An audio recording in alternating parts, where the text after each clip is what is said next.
Alors dans cette présentation, je vais parler des organisations et du cloud computing. Je parlerai également des raisons pour adopter l'infrastructure du cloud computing ou pour ne pas adopter cette infrastructure. Alors évidemment, il y a certains éléments ou facteurs pour aider à décider si on utilise le cloud computing ou pas. Alors le premier élément, c'est de voir, d'évaluer plutôt le coût du service par rapport aux bénéfices et voir est-ce que ça vaut vraiment le coup. Le deuxième élément aussi à évaluer, c'est voir est-ce que effectivement le service pourrait être donc transmis à une vitesse raisonnable, une vitesse qui correspond aux besoins. Ensuite, il faut aussi évaluer la capacité ou l'ampleur du service qu'on veut donc acheter, que ce soit du stockage ou de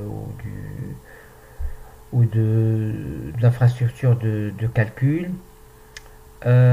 Aussi, il faut bien savoir est-ce que les données qui vont être envoyées dans le cloud, est-ce que ce sont des données structurées ou non structurées.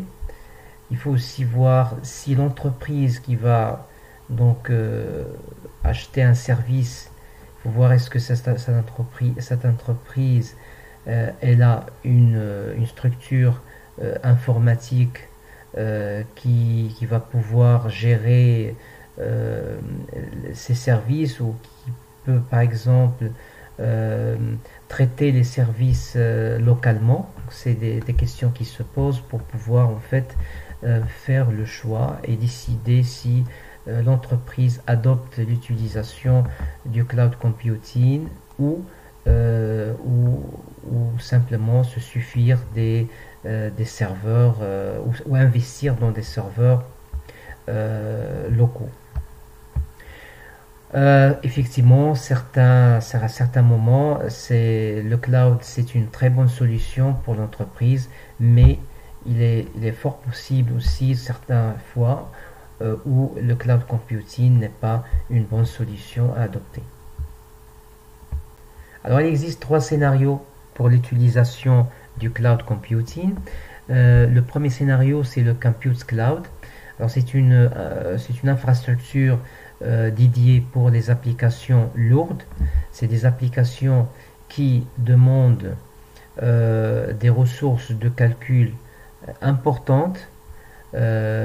Ceci par exemple comme dans le cas des applications en intelligence artificielle. Alors ça demande en général des CPU très performants, des fois même des CPU en série, et ça demande aussi des fois des processeurs GPU.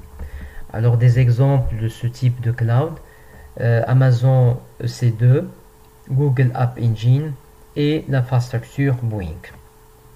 Donc je vous invite à aller voir le détail de chaque infrastructure. Ensuite, le deuxième scénario, c'est le cloud storage. Et donc ça permet en fait de stocker les données. En général, c'est des données massives. Dans le marché, on trouve plusieurs vendeurs qui offrent ce type de service. Et enfin, le troisième scénario, c'est les applications dans le cloud. Donc c'est ce qu'on appelle le cloud applications. Donc c'est des applications qui tournent dans le cloud qu'on peut en fait louer. Des applications comme YouTube par exemple, comme Skype, etc. Alors adopter ou pas le cloud computing, c'est une question très importante qu'on se pose dans les entreprises avant de prendre évidemment le choix définitif d'adoption ou pas du cloud. Alors il faut bien évidemment se poser quelques questions avant de décider. Est-ce que l'application qu'on va mettre dans le cloud a une dépendance d'un matériel en local? Si c'est le cas, le cloud n'est pas une bonne option parce que le matériel serait donc localisé dans l'entreprise. L'application tourne dans le cloud, il y aura toujours un retour vers le matériel en local, donc ça va créer une lenteur et peut-être ça ne marchera pas comme on souhaiterait. La deuxième des choses, si on veut que l'application qu'on veut mettre dans le cloud, qu'on ait un contrôle total sur cette application au moment de l'exécution, eh bien le cloud n'est pas une solution.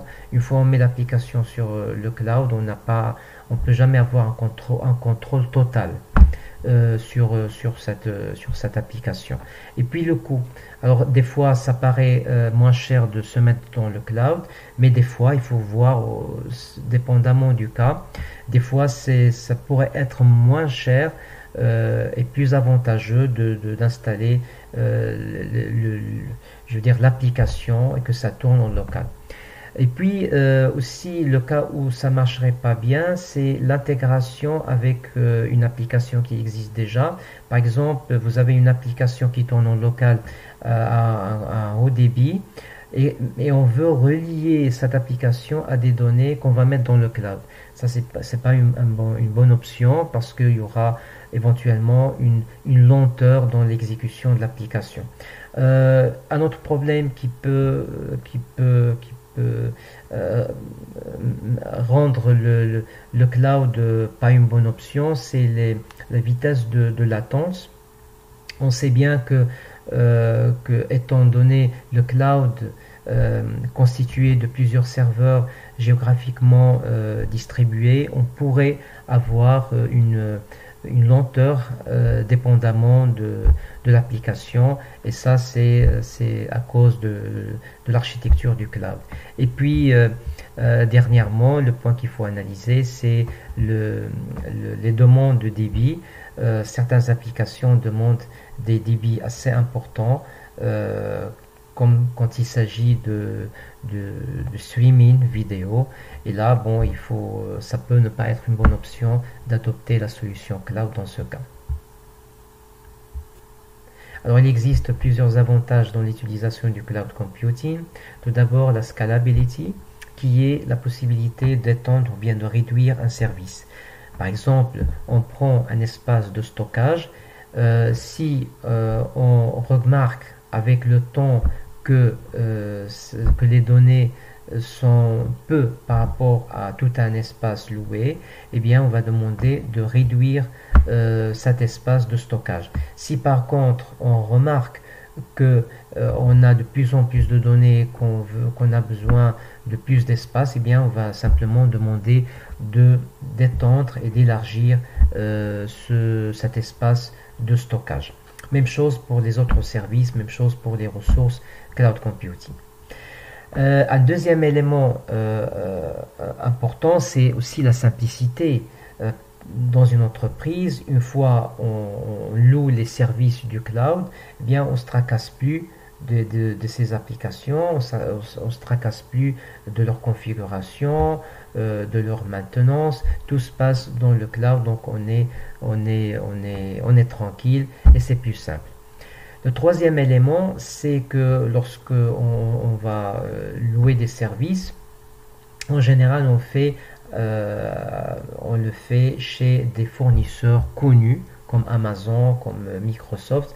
Donc là, en général, les services sont d'une très bonne qualité et le service est très bon. Le quatrième élément, c'est qu'une fois on décide d'aller dans le cloud, eh bien on va libérer des ressources humaines au niveau de l'entreprise.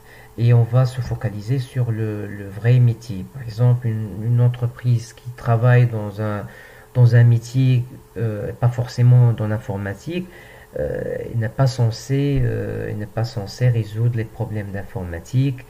Et c'est mieux dans ce cas donc de mettre tout ce qui est stockage, tout ce qui est applications, tout ce qui est ressources informatiques dans une infrastructure cloud computing. Et puis le facteur sécurité, évidemment, il y a toujours ce tracas de sécurité, mais en général, quand on travaille avec des fournisseurs connus, ce problème ne se pose pas vraiment. Alors ici, je vais parler de quelques limitations dans l'utilisation du cloud computing. Tout d'abord, quand il s'agit d'applications qui gèrent des données confidentielles. Évidemment, on sait que une fois l'application passée dans une infrastructure externe, notamment ici le cloud computing, eh bien, on perd un peu le contrôle sur cette application. Donc, si on veut adopter un service cloud computing, il faut penser crypter les données avant de les mettre dans le cloud. La deuxième limitation, c'est des applications qui ne sont pas prêtes. Donc, des fois, par exemple, l'application n'est pas prête pour être utilisée dans le cloud computing.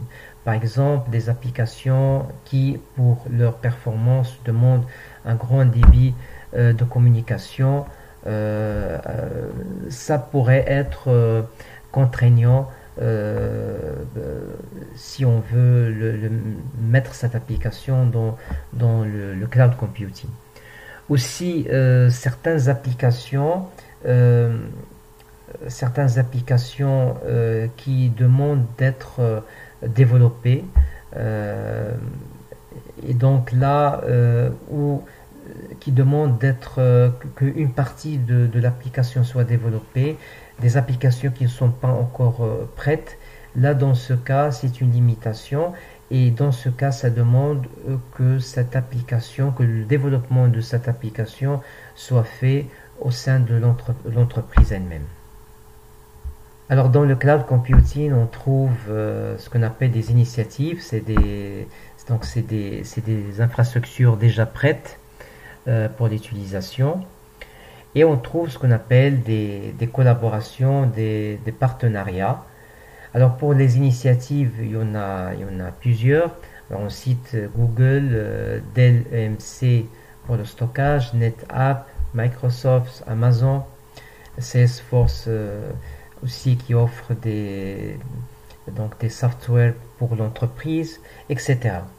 Et comme collaboration, on cite Yahoo Research, SAP et IBM, donc IBM qui offre l'infrastructure, SAP le côté ERP de l'entreprise, HP, Intel et Yahoo qui travaillent ensemble sur la recherche et sur le cloud computing, IBM et Amazon, donc Amazon avec tout ce qui